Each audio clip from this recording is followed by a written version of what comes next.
spent $200 on Groover music campaigns to try and submit my songs to various playlists, and here's what happened. So first of all, the platform's pretty good. It's nice and easy to use. You can set the amount of money that you're willing to spend, and from there you can submit to various curators.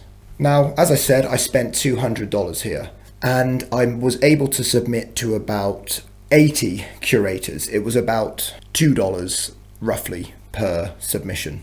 Now, this wasn't just playlists, which was my main focus, but I also submitted to various radio stations, music reviewers, magazines, and social media curators. Now, let's just cut to the chase. What were the results? So I submitted to 80 and I got placed on about 40 different lists. Let's just call them lists for now. Out of that 40, it was about 20 playlists. And then there was about 10 radio stations and 10 general social media or website posts. Music, social media, and website posts. Which was cool. Yeah, it was nice to have some reviews of my songs. It was nice to get played on some radio stations. There was some South America stations. There was one in England, which was cool. Did it transfer to Spotify plays? No, it didn't, but it was still quite nice to get my stuff out there and just have a range of people listening. Now, the main focus was the playlists.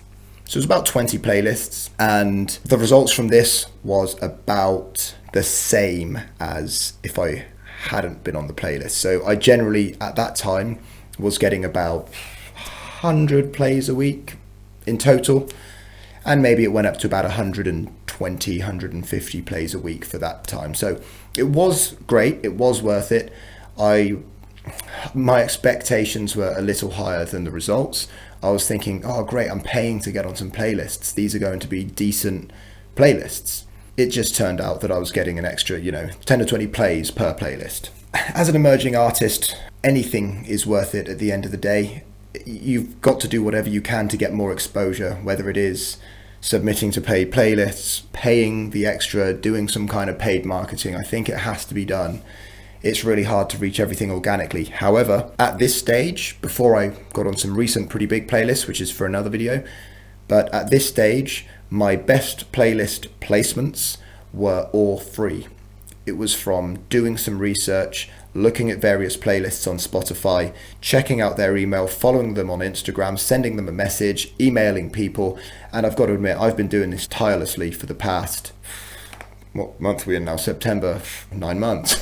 Since I released Rivers on the 1st of January, I've pretty much been submitting to playlists and contacting people constantly, and my listeners have been steady. Recently, I did manage to get onto some pretty big playlists. That was paid. That's a different story. But Groover, would I say it's worth it? I think you've got to look at your finances, see where you're at, and if you're in a position to give it a go and you want to experiment, from what I've heard, it's worked out really well for some. It was good for me, but it wasn't great, so I probably won't be spending another $200 there anytime soon. However, I did kind of rush into this.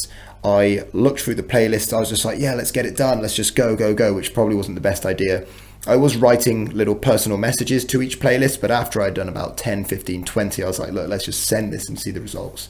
So, and maybe my results would have been better, but either way, it was a cool experience. It was good overall, but I didn't get the results that I wanted. Not putting them down though, it definitely works. I did get onto playlists, so it wasn't a scam that maybe some people might be hesitant of initially reaching out, and I can understand that. The other two I was going to try was Submit Hub and MusoSoup. From what I hear, they're all pretty much the same. Have you tried Submit Hub or MusoSoup? I recommend daily playlists. They're free. You can submit to 20 a week. And Soundplate. Yeah, daily playlists and Soundplate are free. Give them a go. Cool. There's my experience. Cheers.